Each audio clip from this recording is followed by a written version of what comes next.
Cek cek 1 2 3. Suara saya kedengaran? Kedengaran, Pak.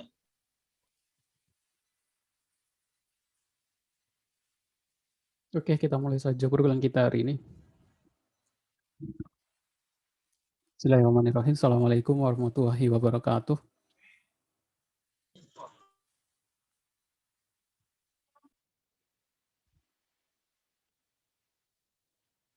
Oke, saya lanjutkan.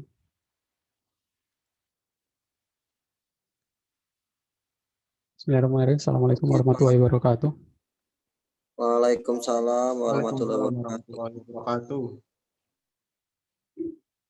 Oke, sekarang ke denormalisasi data. Tapi sebelum ke denormalisasi data, masing-masing sudah bisa.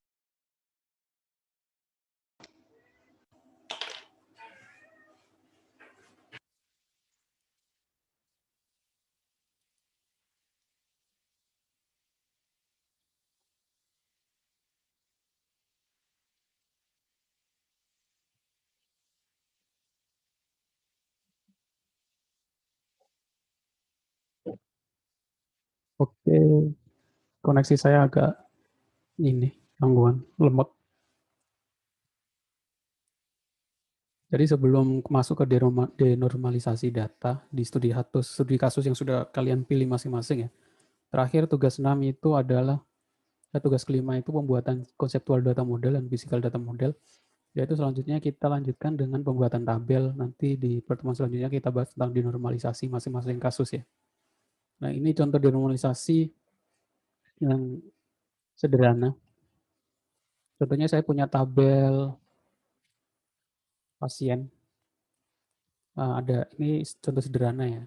Nggak mungkin realitanya cuma 3 atribut ini ya. Ini contoh sederhana yang saya kasih contoh sederhananya saja. Contoh tabel pasien, yaitu pertanyaan ID, primary key, nama, tanggal lahir. Di data rumah sakit, otomatis itu tanggal lahir itu digunakan untuk menghitung umur ya. Karena data rumah sakit itu sebenarnya berhubung dengan umur. Nah, sebenarnya umur itu kita bisa dapatkan dengan cara query. Jadi kita nggak perlu membuat field atribut namanya umur. Kita cukup menggunakan perintah SQL query untuk mendapatkan umur. Sintaknya bagaimana? Sintak SQL-nya seperti ini. Select bintang, tampilkan semuanya, ID, nama, tanggal lahir. Kita tambahkan year, coordinate itu data sekarang. Kita ambil tahunnya saja. Jadi untuk menghitung umur kan tanggal lahir. Ini umur yang kita abaikan bulan dan hari ya. Tapi kalau dalam sistem biasanya 30 tahun, berapa bulan, berapa hari itu ya. Tapi ini kita cuma menghitung, sebagai contoh hanya menghitung usia tahun saja. Itu caranya coordinate itu hari sekarang, tanggal sekarang, kita ambil tahunnya saja, dikurangi year dari field tanggal lahir. Terus as usia, itu nanti akan muncul field baru nama usia, from pasien. Nah, kalau kita enter, nanti akan database kita menjadi seperti ini ya. Jadi ada nama, tanggal lahir, ketambahan usia. Nah, usia ini muncul dari query SQL kita, bukan dari data yang kita simpan. Nah, karena apa? Karena dari tanggal lahir, normalisasi itu kalau bisa menghilangkan hal yang tidak perlu ya. Tanggal lahir itu otomatis sudah bisa ngitung usia. Jadi usia nggak perlu disimpan. Itu kalau teori normalisasi. Tapi karena faktanya, kalau sistem kita itu membutuhkan data usia itu terus-menerus, berkali-kali, sehingga query SQL ini berjalan terus-menerus di sistem. Dan itu membuat kurang optimal ya. Jadi kurang praktis. Karena SQL itu akan berjalan terus-menerus. Jadi membutuhkan waktu yang lebih lama daripada dibandingkan kita buat tabel baru, kita tambahkan field atribut baru dengan usia, terus kita simpan sebagai data biasa. Jadi sistem tinggal panggil select bintang from pasien tanpa perlu adanya SQL query tambahan seperti itu. Nah, ini contoh denormalisasi, yaitu kita melanggar aturan normalisasi untuk tujuan lebih optimal. Nah, ada contoh yang lain banyak seperti yang kemarin tadi di teorinya, yaitu total SKS, IPK. IPK kan bisa dihitung dari nilai terus bagi per SKS mata kuliah yang diambil ya. Itu kita tambahkan dengan atribut baru. Ini contoh denormalisasi. Oke, sampai sini mungkin sudah paham ya, contoh denormalisasi.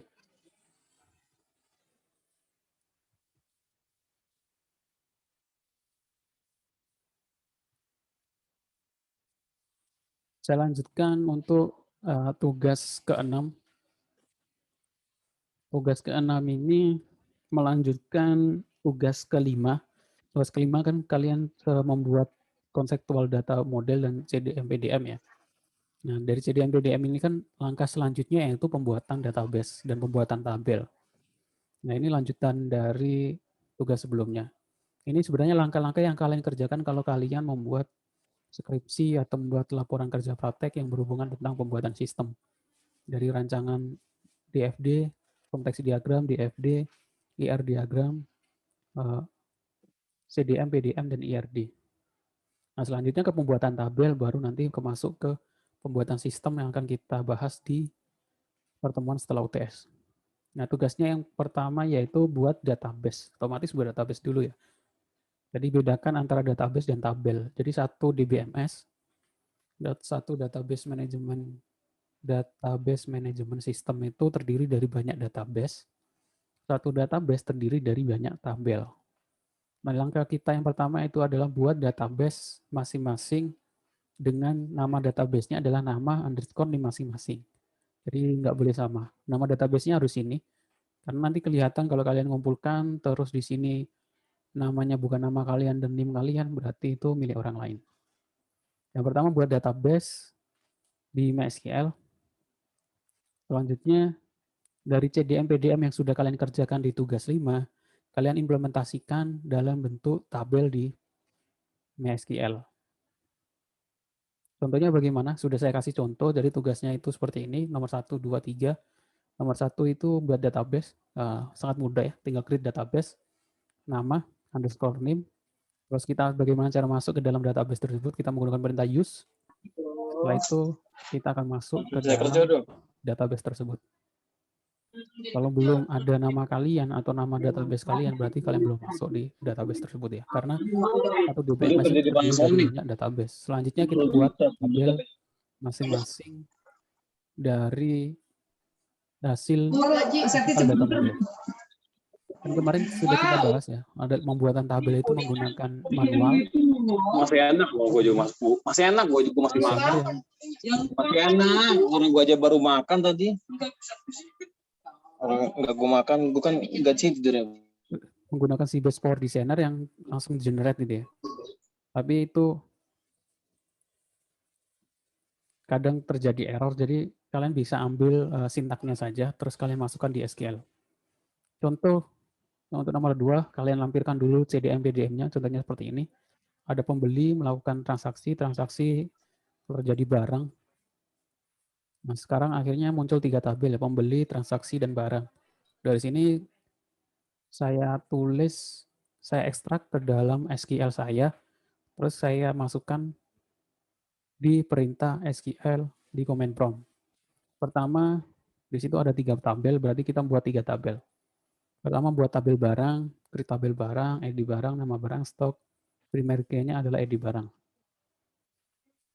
Kalau sudah, kita buat tabel pembelian, tabel pembeli. Apa yang transaksi terakhir, karena di transaksi itu ada foreign key dari masing-masing tabel. Ada pembeli dan barang itu ada foreign key di transaksi. Jadi kita buat tabel transaksi di terakhir, create tabel transaksi, ide barang, ide pembeli, primary key-nya ide transaksi, foreign key-nya adalah ide pembeli dengan perintah construct ide pembeli, foreign key ide pembeli, referen dari tabel pembeli, atribut ide pembeli, terus construct ide barang, foreign key ide barang, referen barang ide barang. Kalau sudah, yang ketiga adalah kalian tampilkan, screenshotkan di MySQL, di PHP MyAdmin-nya, klik designer yang di atas ini. Nah, tampilkan seperti ini. Ini untuk tugas ke-6. Oke. Sampai sini mungkin ada yang mau ditanyakan?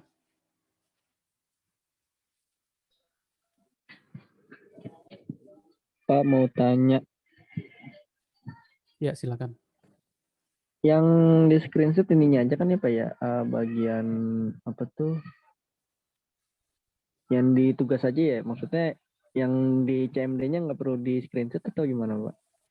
Perlu. Walaupun kalian menggunakan Sybase Power Designer, kan kalian buka terus kalian copy saja sintak pembuatan tabelnya, kalian buat tabelnya di command prompt-nya. Saya kasih contoh. Wes.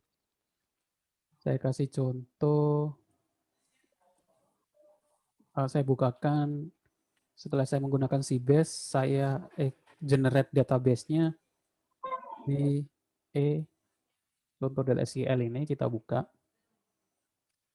Nah, ini kalian tinggal copy, create tabel transaksi, create tabel pembeli, create tabel barang.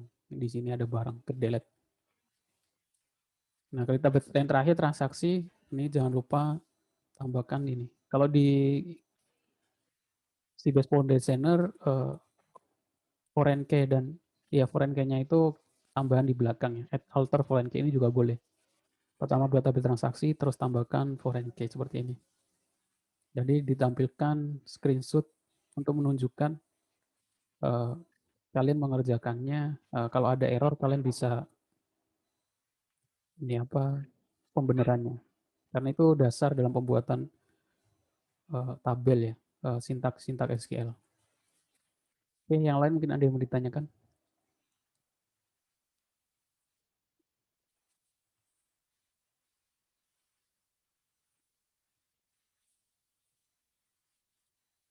Nah, UTS-nya saya bahas sekarang. UTS-nya itu adalah dari tugas 1. Jadi UTS-nya itu kumpulan dari tugas 1 sampai tugas terakhir itu ya. Jadi ya buat DF konteks diagram, DFD, ER diagram, CDM, PDM, dan pembuatan tabel. Kalau sudah mengerjakan tugas semuanya sih 1 sampai 6, harus UTS berarti udah tinggal gabungin saja. Anggap aja nggak ada UTS ya. Tapi kalau ada revisi-revisi di tugas-tugas sebelumnya, diperbaiki. Jadi nanti walaupun UTS-nya kumpulan tugas, tetap saya koreksi, saya lihat ada yang keliru atau enggak. Kebanyakan kemarin saya untuk pembuatan CDM, di sini ada yang kadang belum dibuat primary key-nya, belum dideklarasikan, diklik, sehingga di sini nggak muncul simbol primary key, atau belum dideklarasikan tipe datanya, seperti itu. Oke, yang lain silakan kalau ada yang mau ditanyakan.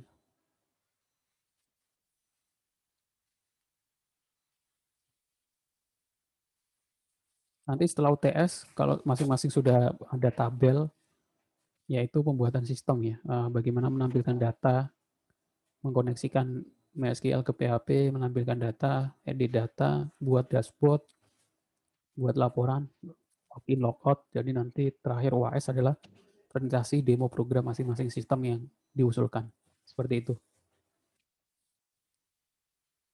Jika kalian udah tambah, jadi bisa kalian jadikan portofolio, ada pernah buat sistem gitu ya. Kalian bisa upload di GitHub kalian sebagai portofolio.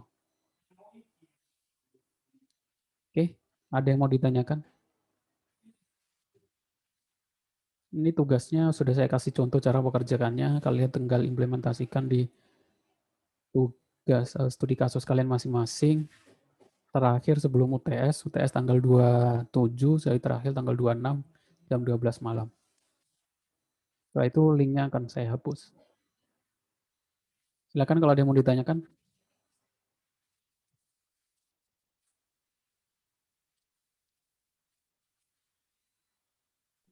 Batas pengumpulannya seminggu juga ya Pak?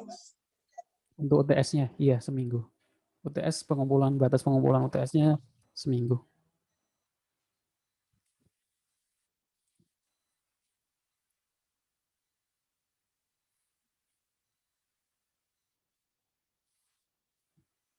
Oke, kalau nggak ada yang ditanyakan, saya kira cukup ya. Ini berarti di materi ini semua petunjuknya ada ya Pak ya? Iya ada, iya ada. Petunjuk untuk mengerjakan tugasnya atau ngerjain apa? Kerjain yang tugas ke-6 ini kan? Ya, ada. Sudah Oke, saya baik, kasih Pak. contoh. Oke, baik, Pak. Oke. Ada lagi yang mau ditanyakan? Pak, mau nanya juga. Untuk yang UTS nanti dikumpulinnya via website Bapak atau yang e-kampus, Pak? UTS lewat e-kampus karena itu nanti terkait dengan pembayaran ya. Oh ya, siap. Biar ada seleksi yang karena itu hubungannya dengan administrasi kampus yang nggak bisa, yang belum ada ini kan nggak bisa ikut UTS kan. Nanti ada UTS susulan seperti itu. Siap, siap. Oke, Pak. Makasih, Pak. Iya, sama-sama. Oke, kalau ada yang ditanyakan saya kira cukup. Ini akan kalian temukan terus-menerus ya, jadi jangan bosan tentang pembuatan tabel seperti ini. Jadi nanti kalau kalian kerja praktek, saya harap sih nggak cuma perancangan, tapi pembuatan sistem gitu ya. Itu pembuatan sistem stok barang, penggajian, absensi, atau pendataan barang dan lain sebagainya. Itu perbedaannya sih semuanya hampir mirip ya. Yang penting data aplikasi atau sistem tersebut bisa nyimpen data, edit data, menampilkan data, dan buat laporan. Terakhir bisa ada menu login dan logout. Itu saja sih. Nggak susah harusnya. Oke, saya akhiri. Terima kasih untuk kehadirannya. Berarti aja. Assalamualaikum warahmatullahi wabarakatuh. Waalaikumsalam Waalaikumsalam warahmatullahi warahmatullahi wabarakatuh. wabarakatuh. Makasih ya, Pak. Iya. Terima kasih, Pak.